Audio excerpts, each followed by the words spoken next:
할렐루야. 오늘은 우리가 2019년 종료주일 예배를 드리고 있습니다. 그러면서 동상이몽이라는 제목으로 함께 은혜를 나누고자 합니다. 먼저 오늘 우리에게 주어진 성경 본문을 보시면 종료주일에 대한 그 당시 분위기를 설명하고 있습니다. 요한복음 12장 13절을 보시면 이렇게 기록되어 있습니다. 종려나무 가지를 가지고 맞으러 나가 외치되 호산나 찬송하리로다 주의 이름으로 오시는 이 곧 이스라엘의 왕이시여 하더라 그랬습니다.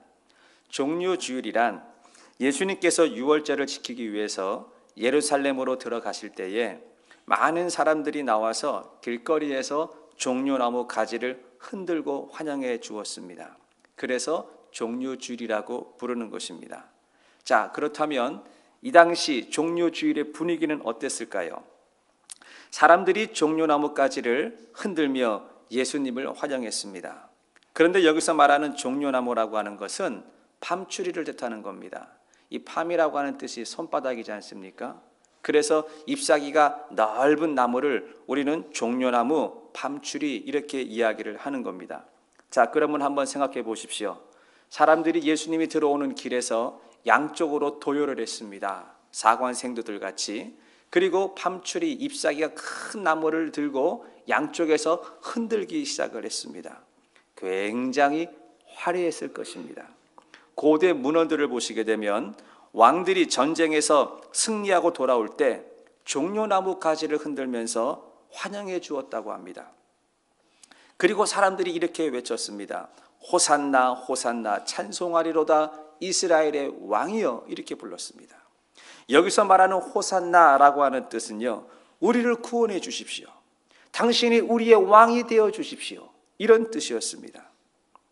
그리고 오늘 요한복음에는 안 나오지만 다른 복음서들을 보게 되면 그 당시 사람들이 자신들이 입고 있었던 겉옷을 벗어서 예수님 앞에 양탄자를 쫙 깔아 놓았습니다. 왜 그랬을까요? 왕은 흙을 밟지 않습니다. 레드카펫을 쫙 깔아 놓은 거예요. 그러니까 이 세 가지를 같이 한번 생각해 보자고요. 사람들은 종려나무 가지를 양쪽에 도열을 해서 막 흔들기 시작을 했고, 그리고 큰 소리로 외쳤습니다. 호산나 호산나 이스라엘의 왕이여 이렇게 불렀습니다. 그리고 바닥에는 겉옷으로 양탄자를 깔아 놓았습니다. 예수 그리스도를 완전히 왕으로 대접을 해 준 것입니다. 그런데 바로 이들이 며칠 지나서 월, 화, 수, 목 그리고 그 다음날 무엇이라고 외쳤습니까? 마가복음 15장 13절을 보시게 되면 그들이 다시 소리 지르되 그를 십자가에 못 박게 하소서 그랬습니다. 빌라도는 예수가 죄가 없다는 것을 알고 있었습니다. 그런데 예수가 예루살렘에서 소란을 일으켰다는 그 이유 하나로 그냥 대충 매질을 하고 풀어놓으려고 그랬습니다. 그런데 군중들이 소리를 지르기 시작했습니다. 그들이 다시 소리를 지르되 그를 십자가에 못 박으소서. 그를 십자가에 못 박으소서. 예수 그리스도를 십자가에 못 박으라는 것입니다. 여기서 말하는 그들이 누구였습니까? 불과 며칠 전에 예수를 향하여서 팜추리를 흔들어댔던 사람들이었습니다. 그리고 심지어는 자신들이 입고 있던 겉옷까지 벗어서 바닥에 카펫으로 깔아놓았던 사람들이었습니다. 그리고 입으로는 호산나 호산나 외치면서 우리를 구원해 주십시오. 그리고 우리의 왕이 되어 주십시오. 이렇게 말했던 사람들이었습니다. 자, 그렇다면 다시 이야기를 종료주일 사건으로 돌아가 보겠습니다. 예수님이 예루살렘 성에 들어가실 때에 모였던 사람들 가운데는 예수님의 12 제자가 그 무리들 가운데 있었습니다. 그리고 수많은 사람들도 예수님 주변에 함께 있었습니다. 그런데 우리는 여기서 주의 깊게 봐야 될 대목이 한 군데가 있습니다. 그것은 그 당시의 분위기가 중요한 것이 아닙니다. 예루살렘 성으로 입성하시는 예수님의 마음과 제자들의 마음이 서로 달랐다라는 것입니다. 그리고 예수님께 종려나무를 흔들면서 호산나 호산나 외쳤던 그 사람들도 예수님과 함께 있었지만 예수님과 마음이 달랐다라는 것입니다. 사랑하는 성도 여러분, 동상이몽이라는 뜻이 무엇입니까? 동상이몽을 고사성어인데 직역을 하자면 이런 뜻입니다. 같은 침대에서 잠을 자도 꿈은 각자 다르게 꾼다는 겁니다. 맞습니다. 한 부부가 잠자리에 들었습니다. 한 침대에 누웠습니다. 그런데 꿈은 같이 꾸지 않습니다. 한 사람은 개 꿈을 꿀 수 있고 한 사람은 돼지 꿈을 꿀 수 있는 겁니다. 다시 말하자면 같은 처지에 있습니다. 같은 환경에 있는 사람이라 할지라도 충분히 속으로는 다른 생각을 얼마든지 할 수 있다라는 것입니다. 나와 같은 배를 탄 사람이 만약에 동상이몽이라면 여러분들의 마음은 어떻겠습니까? 나와 같이 비즈니스를 시작을 했는데 시작한 사람이 동상이몽이라면 어떤 생각이 드십니까? 나와 같은 회사를 다니고 있는데 생각이 다르다면 그 회사가 잘 될까요? 이런 마음이 있는 직원들의 회사는 회사가 오래가지 못합니다. 그뿐이 아니죠. 같은 교회를 다니고 있는데 나는 목사님과 생각이 달라.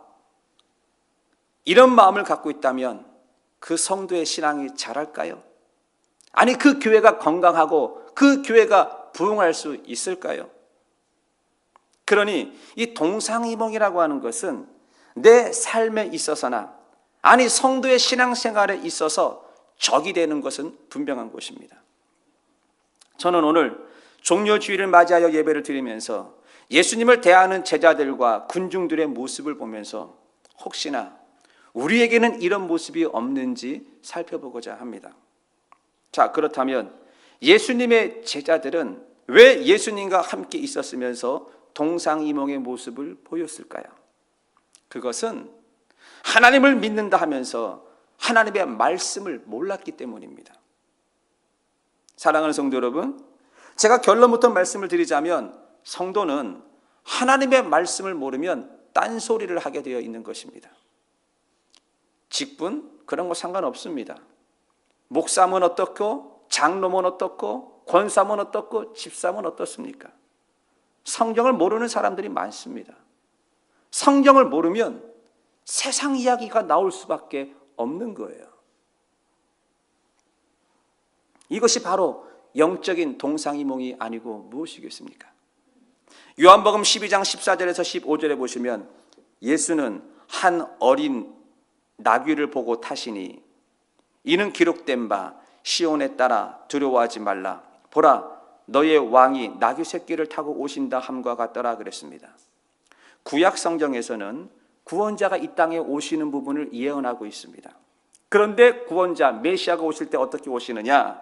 어린 나귀를 타고 온다라고 구약에 기록되어 있습니다. 바로 이 15절 말씀, 이는 기록된 바, 바로 이것이 구약을 말하는 거예요. 스가랴를 말하고 있는 것입니다. 스가랴는 구약시대 예언자로서 BC 520년대에 활동했던 사람입니다. 남유다가 바벨론에 망하고 포로로 끌려가서 70년간이나 포로 생활을 하고 있었습니다. 70년이 지나고 그들은 돌아와서 예루살렘에 성전을 건축하고 있었는데 그만 어느 순간에 성전 건축이 중단되고 말았습니다. 16년이 지나서 성전 건축을 더 이상 진행하지 못하고 있을 때에 하나님께서는 그들에게 한 선지자를 보냈습니다. 성전 건축 하게 될 거라는 거예요. 그리고 학개라고 하는 선지자를 보내고 그로부터 2달 뒤에 예언자 스가랴를 보내면서 성전을 다시 짓게 될 것이라고 예언을 했습니다. 그것이 바로 스가랴 9장 9절에 나와 있습니다. 시온에 따라 크게 기뻐할지어다. 예루살렘에 따라 즐거이 부를지어다. 보라 내 왕이 내게 임하시나니 그는 공의로우시며 구원을 베푸시며 겸손하여서 나귀를 타시나니 나귀의 작은 것 곧 나귀 새끼니라 그랬습니다. 걱정하지 말라는 겁니다.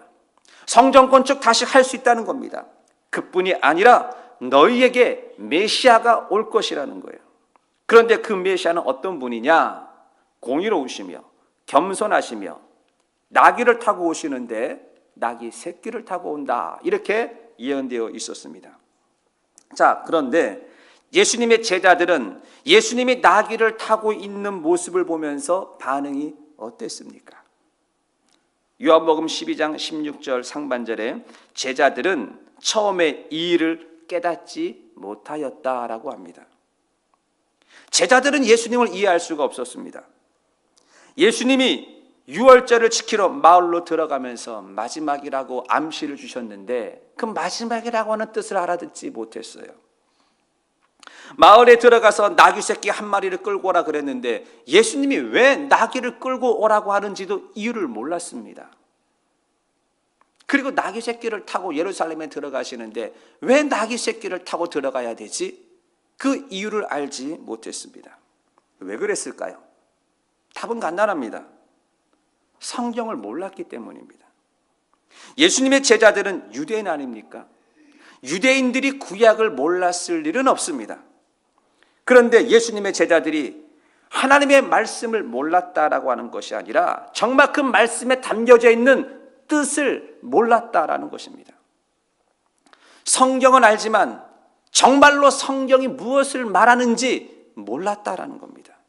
자, 그렇다면 이 문제가 예수님의 제자들만의 문제였을까요? 저는 그렇게 보지 않습니다. 오늘날도 교회는 다니지만 성경을 모르는 사람들이 많이 있습니다. 예수는 알지만 예수에 대해서 모르는 사람들이 너무나 많지 않습니까? 사실 저는 오늘 이런 설교를 준비하면서 마음의 부담이 참 많이 왔습니다. 왜냐하면 이런 설교는 성도들이 별로 좋아하지 않아요. 복 받는 설교, 은혜로운 설교, 그리고 희망을 주는 설교, 용기를 주는 설교, 이런 설교들은 사람들은 다 좋아합니다. 그런데 말입니다. 성경을 모르는데 정말 우리가 하나님의 은혜를 경험할 수 있을까요? 우리가 정말 성경을 모르고 있는데 우리가 복을 받을 수 있을까요? 우리가 정말 하나님의 말씀을 모르는데 성도가 희망을 가질 수 있냐 말입니다. 그래서 오늘 설교를 준비하면서 솔직히 부담이 많이 됩니다. 그런데 어쩌겠습니까? 전해야 되는 메시지인데. 성경을 모르는 성도들에게 나타나는 증상은 딱 한 가지입니다. 동상이몽, 헛소리하는 거예요. 성경과 다른 말을 합니다. 교회하고 다른 말을 합니다. 예수 그리스도와 다른 말을 하는 것입니다. 사랑하는 성도 여러분, 성도는 하나님의 말씀을 알아야 됩니다. 크게 대답하세요. 다시. 성도는 하나님의 말씀을 깊이 알아야 됩니다. 성도가 하나님의 말씀을 알면 인생의 길이 열립니다. 성도가 하나님의 말씀을 알면 문제가 해결되는 것입니다. 성도가 하나님의 말씀을 알면 기적을 경험하게 되는 것입니다. 말씀을 어설프게 아니까, 그리고 우리가 알고 있는 성경 지식이 조각 지식이잖아요. 파편이잖아요. 연결이 되지 않지 않습니까? 그러니까 내 삶에 하나님의 말씀이 연결이 되지 않으니까 능력이 나타나지 않는 것입니다. 시편 119편 105절에서 106절에는 이렇게 기록되어 있습니다. 주의 말씀은 내 발의 등이요 내 길의 빛이시나이다. 주의 의로운 규례들을 지키기로 맹세하고 굳게 정하였나이다. 시편 119편의 저자는 누군지를 몰라요. 근데 사람들은 이 글의 문체를 보거나 그래서 추측을 하죠. 다윗일 것이다. 아니면 시대적인 배경을 보고 어쩌면 에스라가 썼을지도 모를 것이다 라고 이야기를 합니다. 다윗이 썼던 에스라가 썼던 중요한 것은 말씀에 담고 있는 의미라는 것입니다. 하나님의 말씀은 내 발의 등이고 하나님의 말씀은 내 인생길의 빛이 된다라고 말씀했습니다. 믿으십니까? 우리는 인생을 한번 살아보고 다시 사는 사람은 아무도 없어요. 1년 뒤에 무슨 일이 벌어질지, 아니 한 달 뒤에 무슨 일이 벌어질지, 아니 1시간 뒤에 무슨 일이 벌어질지 우리는 아무도 몰라요. 그래서 인생은 캄캄한 거예요. 앞이 안 보이는 거예요. 그런데 시편 기자는 이렇게 말했습니다. 하나님의 말씀은 내 발의 등이다. 하나님의 말씀은 내 길의 빛이다 라고 이야기를 했습니다. 그렇습니다. 사랑하는 성도 여러분, 성도가 하나님의 말씀을 정말로 깊이 모르게 되면 동상이몽, 헛소리하는 거예요. 길이 보이지 않는 것입니다. 그러나 성도가 하나님의 말씀을 정말로 깊이 알게 되면 길이 보이고 인생길이 열리게 될 줄 믿습니다. 두 번째, 예수님의 주변에 많은 인파들이 있었고 그 가운데 예수님의 제자도 있었습니다. 그런데 왜 그들은 예수님과 동상이몽일 수밖에 없었을까요? 그것은 예수님을 알지만 예수님에 대해서 정확히 몰랐기 때문이라는 것입니다. 사랑하는 성도 여러분들은 사복음서에 나타나 있는 예수님에 대해서 얼마나 알고 계십니까? 예수님의 공생의 3년 반에 대해서 정리를 한번 해보셨습니까? 예수님의 공생의 3년 반 동안 어떻게 사셨습니까? 예수님은 3년 반의 삶을 정리하는데 가장 중요한 분기점은 유월절입니다. 예수님이 유월절을 몇 번 보내셨나요? 4번 보내셨죠. 예수님이 첫 번째 유월절을 맞이하기 전에 갈릴리 지방에서 요단강으로 내려가셨어요. 그리고 침례 요한에게 침례를 받았습니다. 그리고 그곳에서 5명의 제자들을 부릅니다. 한꺼번에 12명을 다 부른 게 아니에요. 그곳에서 5명의 제자들을 불렀어요. 안드레, 베드로, 빌립, 나다나엘, 요한. 그리고 그 제자들을 데리고 갈릴리 지방으로 올라오셔서 그곳에서 첫 번째 기적, 가나의 혼인잔치를 베풀었습니다. 물이 포도주가 되게 한 사건 아시죠? 그리고 첫 번째 유월절을 맞이한 거예요. 첫 번째 유월절이 돌아왔을 때 예수님은 갈릴리에 있었는데 유월절을 지키기 위해서 예루살렘으로 내려가셨습니다. 그리고 예루살렘에서 있었던 사건은 니고데모가 예수님을 찾아왔습니다. 선생님, 내가 어떻게 해서 구원을 얻을 수가 있겠습니까? 사람이 물과 성령으로 거듭나야 된다라고 이야기를 할 때 니고데모가 고민을 하는 거예요. 그러면 내가 다시 어머니의 뱃속에 들어갔다 나와야 되는 것입니까? 이런 사건이 있고 난 뒤에 예수님이 다시 유월절을 지키고 갈릴리 지역으로 올라오실 때에 그가 내려왔던 길로 가지 아니하고 다른 사람들이 다 가기 싫어했던 사마리아 길로 의도적으로 올라가셨어요. 왜요? 거기서 만나야 될 사람이 있었어요. 남편을 5명이나 바꿔치운 수가성 여인을 만나기 위해서 의도적으로 올라가신 거였어요. 바로 이런 일들이 예수님이 첫 번째 유월절을 지킨 후에 일어났던 일들이었습니다. 그리고 시간이 지나서 두 번째 유월절이 다가왔을 때 예수님은 또다시 유월절을 지키기 위해서 예루살렘으로 내려가셨습니다. 그런데 예루살렘 인근에 베데스다 연못이라고 하는 곳이 있었는데 그곳에 38년 동안 질병 때문에 누워 있었던 환자가 있었어요. 예수님이 그 환자를 바라보고 너무 불쌍히 여기셔서 그의 병을 고쳐 주었습니다. 그런데 문제는 그날이 안식일이었다는 것입니다. 그러자 그 당시 종교 지도자들이 바리새인, 사두개인 그리고 서기관들이 문제를 삼기 시작을 했습니다. 왜냐하면 예수가 안식일에 일을 했거든요. 이것은 율법을 어긴 것과 같았습니다.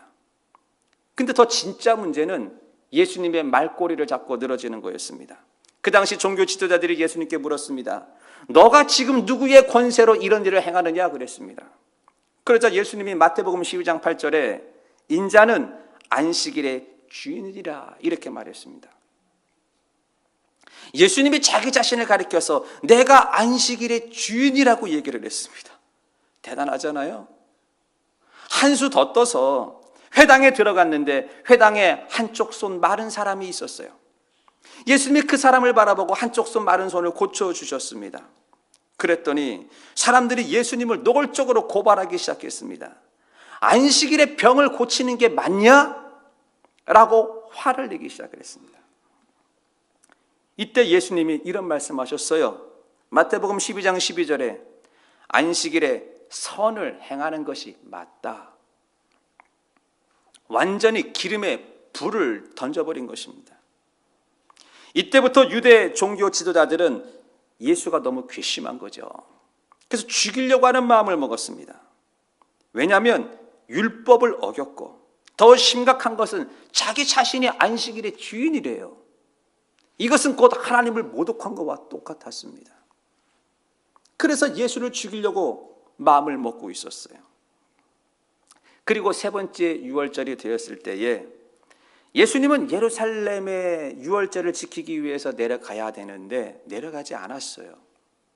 왜냐하면 예루살렘에 가기만 하면, 예수가 나타나기만 하면 예수를 죽이려고 기다리고 있었던 사람들이 있었어요.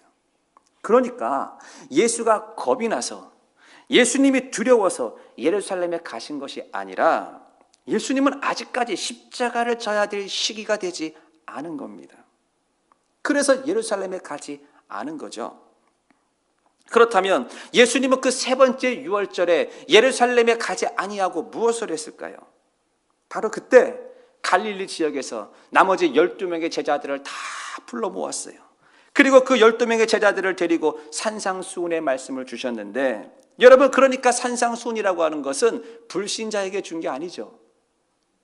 예수 믿는 사람들에게, 바로 저와 여러분들에게 어떻게 살아야 되는지에 대해서 말씀하고 있는 것이 산상수훈이라는 거예요. 그리고 세 번째 유월절 기간에 예수님은 오병이어 기적을 베풀었습니다. 수많은 사람들 앞에서 보리떡두개와 물고기 5마리로 오병이어 기적을 베풀었더니 군중들이 난리가 났습니다. 저 사람을 왕으로 삼아야 한다는 겁니다. 왜냐하면 저 사람을 왕으로 삼게 되면 일단 우리가 먹고 사는 문제가 해결된다는 거예요. 의식주 문제가 해결되지 않습니까? 지금 예수님과 무엇인가 핀트가 어긋나고 있어요. 그래서 다들 예수를 왕으로 세우려고 난리가 났는데, 바로 그 자리에서 예수님은 제자들만 데리고 조용하게 다른 곳으로 피하셨어요. 가이사랴 빌립보 지역으로 가셨는데, 갈릴리 지방 지도를 보시게 되면 그 우쪽에, 북쪽에 헐몬산이라는 데가 있어요. 그 밑에 조그마한 호수, 훌레 호수가 있고, 그 주변이 가이사랴 빌립보 지역이에요. 북쪽으로 올라가서 조용한 곳에서, 한적한 곳에서 제자들과 조용한 시간을 보냈습니다. 그리고 제자들에게 묻습니다. 사람들이 나를 누구라고 하더냐? 이 질문은 이제 예수님께서 제자들에게 내가 누군지에 대해서 본격적으로 오픈하는 거예요. 나를 나타내는 말씀이었습니다. 그런데 아무도 바른 대답을 하지 못하고 있었습니다. 바로 그때 베드로가 이런 말을 하죠. 주는 그리스도시요 살아계신 하나님의 아들입니다. 바로 이 베드로의 고백이 정말 예수님께서 제자들에게 전해주고 싶었던 메시지였다는 것입니다.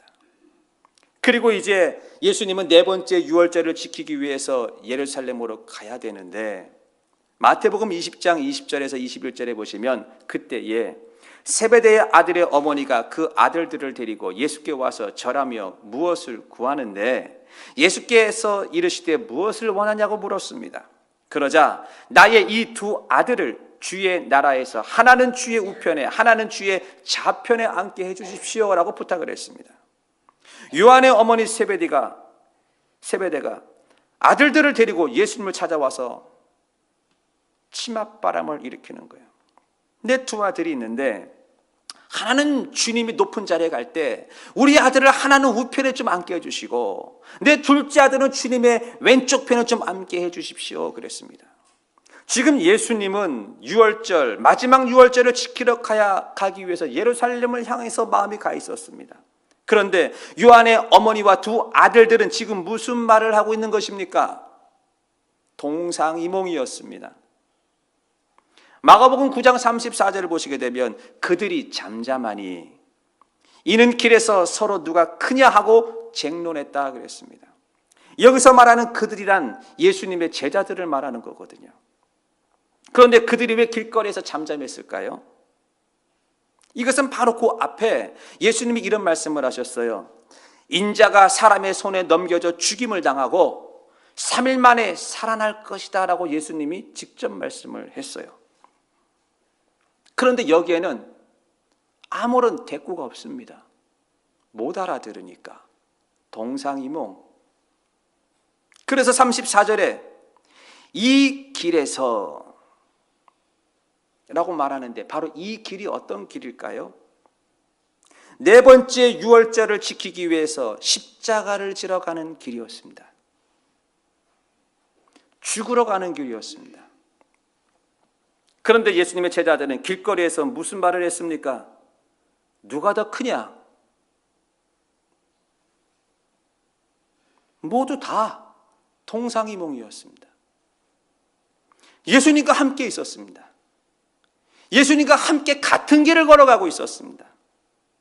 근데 마음이 달랐습니다.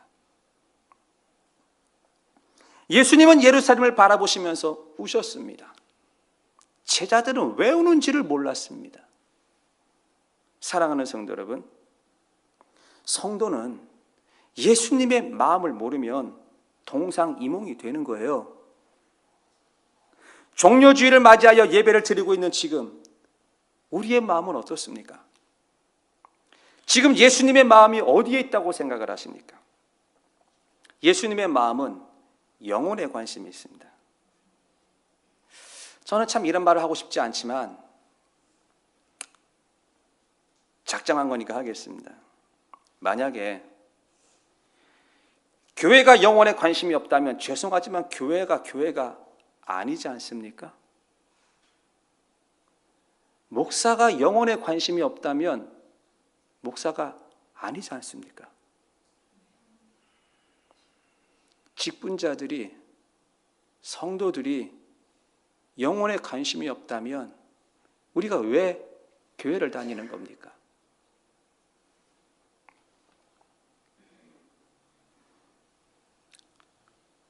영혼에 관심을 가져야 됩니다. 영혼에 관심을 갖지 않으면 헛소리하게 돼 있습니다. 영혼에 관심을 갖지 않으면 딴 얘기하는 거예요. 그게 동상이몽이라는 것입니다.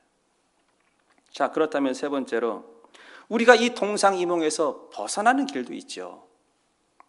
요한복음 12장 16절을 보시게 되면 제자들은 처음에 이 일을 깨닫지 못하다가 예수께서 영광을 얻으신 후에야 이것이 예수께 대하여 기록된 것임과 사람들이 예수께 이같이 한 것임이 생각났더라 그랬습니다.